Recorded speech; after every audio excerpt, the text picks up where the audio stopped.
Um braço de mar que banha a comunidade e a separa da costa.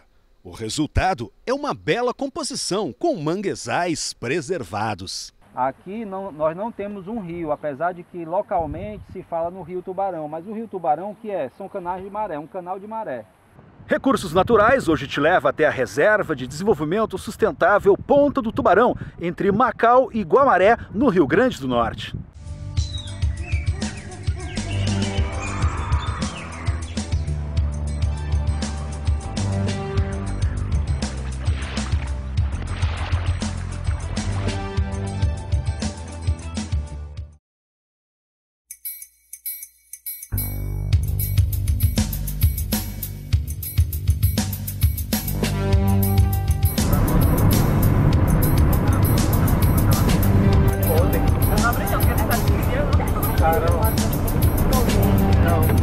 Essa turma aqui começou há pouco o mestrado em Geografia da UERN.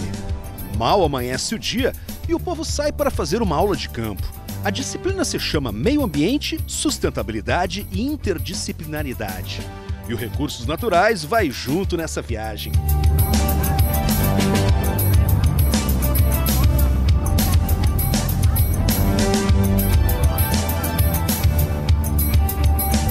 Na primeira parada, a comunidade do Mangue Seco. O professor convidado dá as orientações é Rodrigo Guimarães, do curso de Gestão Ambiental e também orientador do mestrado. Essa reserva está dentro do grupo de uso sustentável. Então essa reserva ela tem dois pilares.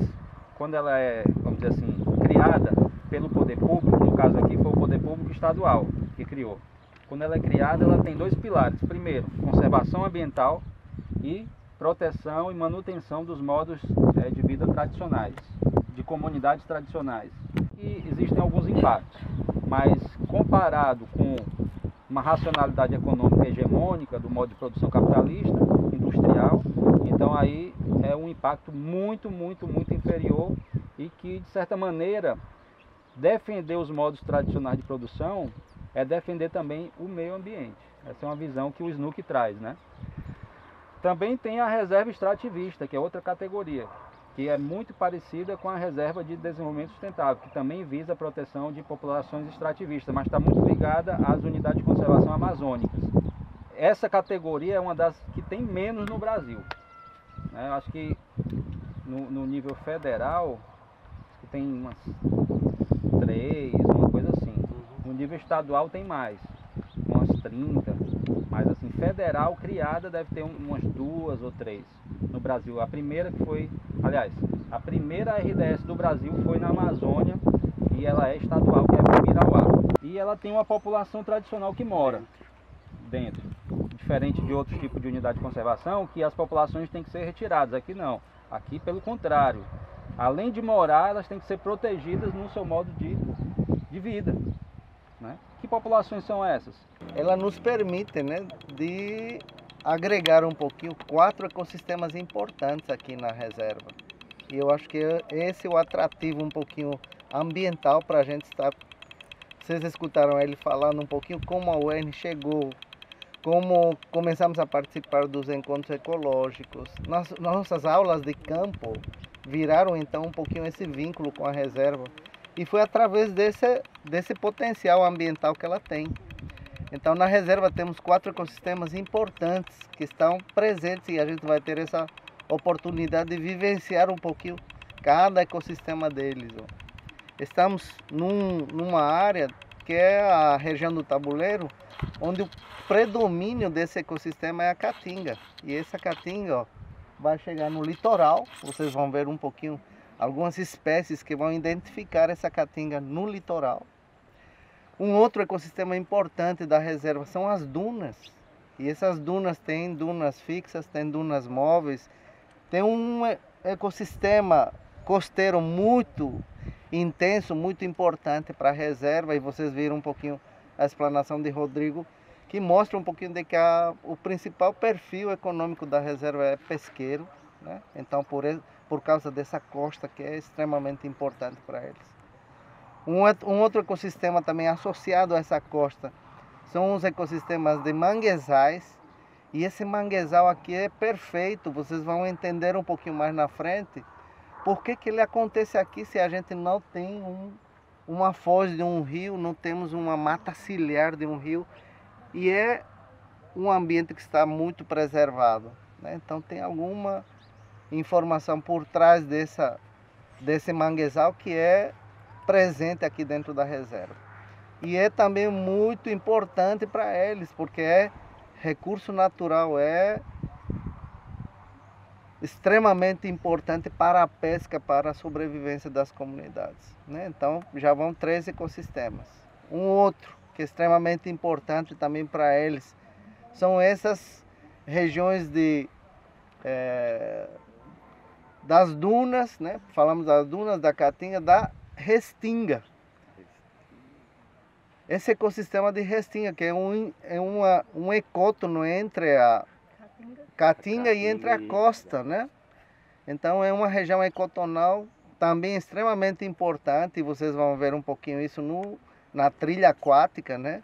Porque a gente vai presenciar um pouquinho essa restinga que é importante para aquela região da costa, né?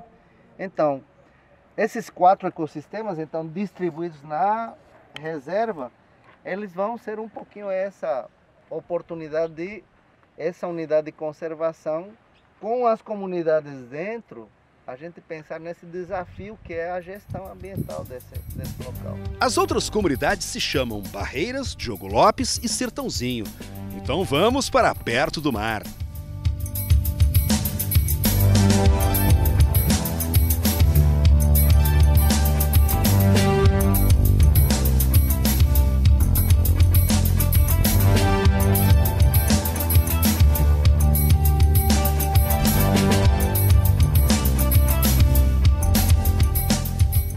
Bom, pessoal, e aqui vocês podem ver a planície de Maré, certo? Como o Ramiro falou anteriormente, aqui nós não temos um rio, apesar de que localmente se fala no Rio Tubarão, mas o Rio Tubarão o que é? São canais de maré, um canal de maré. Ou seja, você não tem um rio correndo para o mar, você tem uma inundação periódica da maré nessa região mais rebaixada, né, que a gente chama de planície de Maré. E como é que o mangue vai se fixar aqui, se não tem rio? Ele tem uma interação, essa água de maré, com a água subterrânea. Porque, como vocês viram, tem um amplo campo de dunas, as dunas são reservatórios de água, essa água está correndo diretamente pela superfície, aliás, pelo meio subterrâneo, ela vai aparecer nos olheiros, que são as nascentes de água que brotam da duna e cai diretamente aí nessa região, e por via subterrânea mesmo. Na ponta você tem o que a gente chama aqui de restinga, né, que é uma faixa de areia, que ela é extensa, ela tem 11 quilômetros mais ou menos, ela vai até o final da reserva, até o município de Guamaré, e por hora aqui você vê ela um pouco mais estreita, mas lá na frente ela fica bem mais larga, né? E essa faixa de areia, ela é fundamental para a proteção do ecossistema manguezal. Por quê? Porque se ela não existisse, o mar entraria, né, não por meio dos canais que estão formados, mas ele inundaria tudo. E toda vida que há um rompimento de alguma parte dessa restinga, o manguezal que está ali nas adjacências, ele morre. Por quê? Porque ele entra em contato direto com a salinidade da água no mar. Infelizmente hoje ainda não há um trabalho permanente sobre isso. E esse barco aqui, pode algum tipo de passeio aqui, uma rota? Como a gente não tem, como o IDEMA nunca fez o contrato de concessão de direito real de uso, o IDEMA nunca fez isso, porque eu vou dizer uma coisa para vocês, realmente essa reserva aqui é um problema. Vou explicar por quê. Geralmente a ideia de unidade de conservação com população tradicional, ela é uma ideia que nasce na Amazônia. Na Amazônia você tem áreas de terra de reserva extrativista e reserva de desenvolvimento sustentável que são 50 vezes maior do que a área da reserva. E a população é 100 vezes menor. Então, essa é a ideia de reserva extrativista, de reserva com população tradicional. Comunidades isoladas ou semi-isoladas, amplas áreas, né, de mata e pequenas populações. Agora, você traz para cá uma área que está vizinha a 2 grandes cidades com produção de petróleo, que é Guamaré e Macau, cidades, vamos dizer, que circula gente do mundo todo nessas cidades, de Macau e Guamaré, com acesso direto por pista, um acesso facílimo, né? Quer dizer, você sai de Macau para cá, 20 minutos, 15 minutos você está aqui, tá entendendo? Ou seja, essas comunidades não estão isoladas de maneira nenhuma. Elas estão completamente concatenadas e conectadas ao sistema produtivo hegemônico global.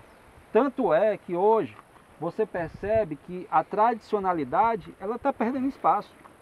Os filhos dos pescadores não querem mais ser pescadores. Por quê? Porque tem outras oportunidades. Só basta ele dar 2 passos, ele está em Macau, ele está no IF, ele está não sei onde, e vai na Amazônia. Da onde que as populações tradicionais que estão lá no meio da Amazônia vão sair para estudar, pegar 5 horas de barco, 20 horas de estrada, 30 horas, tá entendendo? Que é o isolamento. São realidades diferentes. São realidades, né? muito diferentes. Por isso que eu questiono um pouco o fato de aqui ser uma reserva. Eu vejo assim uma grande dificuldade como é que um estudo simples para você identificar as populações beneficiárias já seria um trambolho enorme. Depois, o que você faria com as outras pessoas que não são beneficiárias, que moram aqui, que já desenvolvem atividades aqui? Por quê? Porque o caso é o seguinte, o contrato de concessão de direito real de uso é para que só as populações tradicionais usufruam do espaço. Com atividades dentro de um contexto de economia solidária, pode ser o turismo comunitário, com atividade de extração direta de recursos, pode ser do manguezal, pode ser pesca, com atividade de plantação, com atividade de criação. Essa é a ideia da reserva. Então, um cara que chega para construir uma casa e ter um barco e ficar passeando por aqui, ele só pode existir se ele não entrar em nenhum tipo de conflito com a conservação ambiental e com os interesses dos modos de vida tradicionais. Aqui a preocupação é que casas foram construídas apenas para o veraneio e turismo. E isso foge do objetivo de uma reserva de desenvolvimento sustentável, onde na terra se permite apenas atividades pelas populações tradicionais do local. Esse é o objetivo da aula de campo, que os mestrandos interajam com o pessoal daqui. Recursos Naturais de hoje fica por aqui, mas a gente segue aqui na Ponta do Tubarão. No próximo programa você vai com a gente em uma trilha aquática. Até lá! Uma maré de boa nova.